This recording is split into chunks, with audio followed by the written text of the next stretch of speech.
एक घर में परिवार के एक सदस्य के लिए एक कानून हो, परिवार के दूसरे सदस्य के लिए दूसरा कानून हो। और प्रधानमंत्री यूनिफॉर्म सिविल कोड के नाम पर फिर से कह रहा हूं, हिंदू सिविल कोड की बात करना चाह रहे हैं, उसको लाना चाह रहे हैं।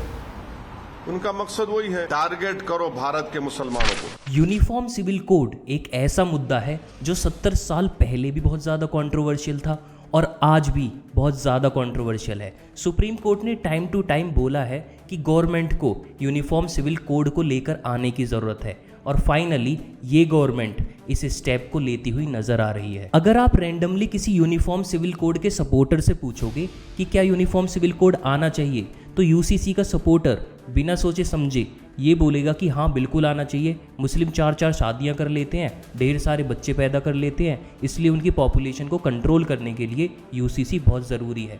और ऐसे ही अगर आप यूनिफॉर्म सिविल कोड के नॉन सपोर्टर से पूछोगे कि क्या यूसीसी आना चाहिए, तो वो बोलेगा नहीं बिल्कुल भी नहीं आना चाहिए, ये तो मेजॉरिटी के व्यूज़ को माइनॉरिटी के ऊपर थोपा जा रहा है। क्या यूनिफॉर्म सिविल कोड केवल शादी तक सीमित है? यूनिफॉर्म सिविल कोड आजकल हर चाय की दुकान पर चर्चा का विषय बना हुआ है। उनकी नीयत खराब है।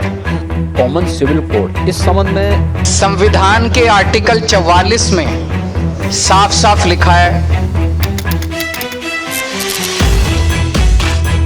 Chapter 1 what is uniform civil code. Uniform civil code का जिक्र हमारे कॉन्स्टिट्यूशन के आर्टिकल 44 में किया गया है और यूनिफॉर्म सिविल कोड हमारे डायरेक्टिव प्रिंसिपल्स में आता है। आर्टिकल 44 कहता है कि स्टेट को कोशिश करनी चाहिए अपने नागरिकों के लिए पूरी टेरिटरी में यूनिफॉर्म सिविल कोड लेकर आने की। देखो, जो हमारा क्रिमिनल लॉ होता है उसमें सजा सबको बराबर दी जाती है क्राइम के हिसाब से। फॉर एग्जाम्पल, सोचो 2 लोग हैं और अलग अलग रिलीजन से बिलोंग करते हैं और उन्होंने सेम क्राइम कमिट किया है। इस केस में उन्हें सजा भी बराबर दी जाएगी इर्रिस्पेक्टिव ऑफ रिलीजन। लेकिन फिलहाल पर्सनल मैटर्स जैसे marriage, divorce, inheritance and adoption for all citizen जैसे मैटर्स में अलग अलग धर्म के लिए अलग अलग पर्सनल लॉज होते हैं जिनका इस्तेमाल किया जाता है। फॉर एग्जाम्पल, हिंदू धर्म के लिए अलग पर्सनल लॉ है। Hindu personal law ancient religious text और कस्टम से लिए गए हैं। इसमें हिंदू मैरिज एक्ट 1955 है जो हिंदूज में मैरिज और डाइवोर्स को गवर्न करता है। हिंदू सक्सेशन एक्ट 1956 इनहेरिटेंस के बारे में बात करता है। मुस्लिम्स के लिए अलग पर्सनल लॉ है, मुस्लिम पर्सनल लॉ, जो शरिया के ऊपर बेस्ड है। The Muslim personal law application act 1937 regulate करता है मैटर्स जैसे मैरिज, डाइवोर्स, इनहेरिटेंस और मेंटेनेंस अमंग मुस्लिम्स को। ऐसे ही क्रिश्चियंस, पारसीज और ज्यूज के लिए है इंडियन सक्सेशन एक्ट 1925। अब मैं जो भी बोलने जा रहा हूँ उसे बहुत ज़्यादा ध्यान से सुनना। यूनिफॉर्म सिविल कोड का मतलब होता है कि एक से लोगों के लिए एक सा कानून। बहुत पहले एक और शब्द यूज किया जाता था, common civil code. Common civil code का मतलब होता है कि सबके लिए एक सा कानून। यूनिफॉर्म सिविल कोड और कॉमन सिविल कोड में फर्क इतना है कि यूनिफॉर्म सिविल कोड बात करता है एक से लोगों के लिए एक सा कानून और वहीं पर कॉमन सिविल कोड बात करता है सब लोगों के लिए एक सा कानून। अब आपके मन में ये सवाल आ रहा होगा कि इस हिसाब से तो सारे मुस्लिम्स एक से हो गए और इस हिसाब से तो सारे हिंदूज एक से हो गए, क्या हिंदूज और मुस्लिम्स के लिए अलग अलग यूनिफॉर्म सिविल कोड होगा? आपकी इस कंफ्यूजन को दूर करने के लिए मैं मदद लेना चाहूंगा इंडिया के biggest constitutional law expert Faizan Mustafa का। एक तरफ तो ये बात हो गई कि कानून एक वर्ग के अंदर समान लोगों पर समान होगा, जो अलग अलग लोग हैं उनके लिए नहीं होगा, ये एक बात सही हो गई। और कानून इसकी इजाजत देता है, संविधान इजाजत देता है कि वर्गीकरण किया जाए, क्लासिफिकेशन किया जाए। लेकिन कोई भी क्लासिफिकेशन जब आप करेंगे तो संविधान ये कहता है कि सिर्फ धर्म की बुनियाद पर नहीं करें।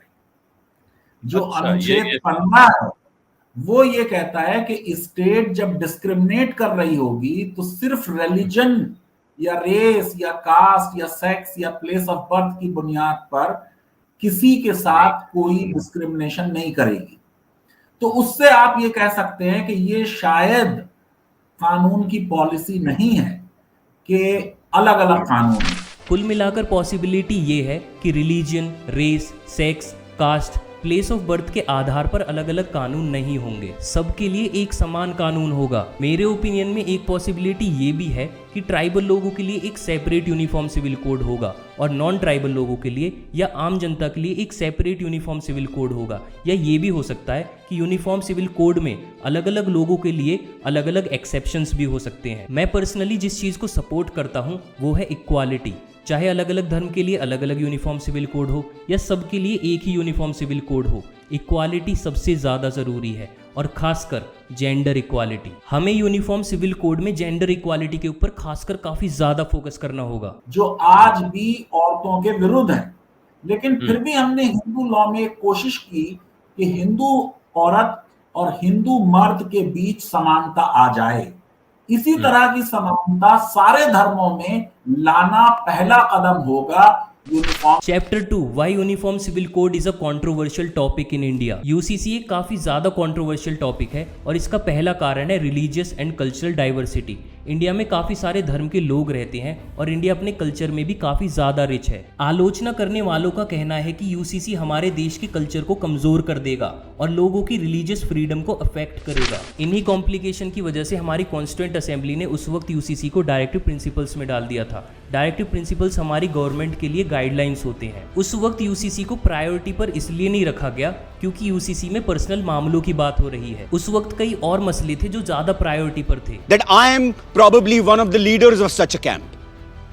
But sir, I'm quite convinced that given time and circumstances, nothing in the world will prevent this country from becoming one.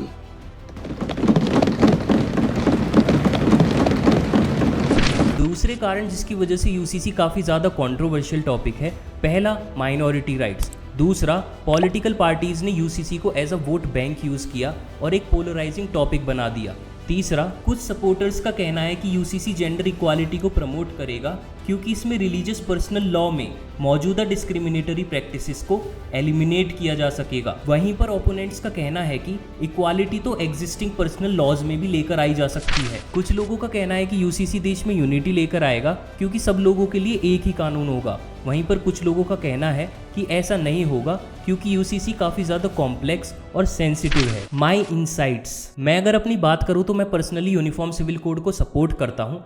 पहला, अगर वो कम्युनिटीज़ के बीच में इक्वालिटी लेकर आएगी, दूसरा जेंडर्स के बीच में इक्वालिटी लेकर आएगी, तीसरा मेरे हिसाब से एक शादी ही अलाउ होनी चाहिए। इसका पॉपुलेशन तो रीज़न है ही, लेकिन दूसरा रीज़न है परवरिश। अगर एक शादी ही होगी तो ज़्यादातर चांसेस ये होंगे कि बच्चे कम होंगे।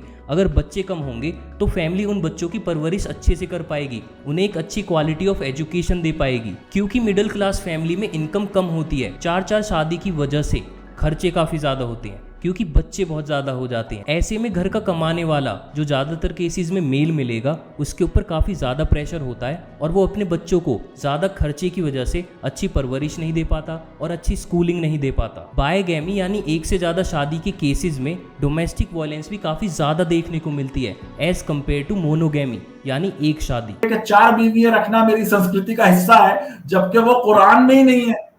कुरान ही ये कह रहा है कि आप एक रखें। अच्छा, कुरान में ऐसा है कि आपको एक रखनी है? उसमें ये कहा कि आप 4 रख सकते हैं, 2 या 3 या 4 रख सकते हैं, अगर आप जस्टिस कर पाए और इंसाफ कर पाए और आप फेयर रह पाए और इक्वल कर पाए। और फिर ये कहा कि तुम कितनी भी कोशिश कर लो तुमसे जस्टिस नहीं होगा, इसलिए बेटर टू हैव वन, है ना। तो एक तरीके से पॉलिसी ये लगती है कि एक होनी चाहिए। मुसलमान तो अमेरिका में भी हैं और कनाडा में भी हैं और वहां तो एक ही लॉ है, लेकिन इस्लाम खूब फूल रहा है, फल रहा है, वहां पर नंबर भी बहुत बढ़ रहा है, मस्जिदें भी बहुत बन रही हैं।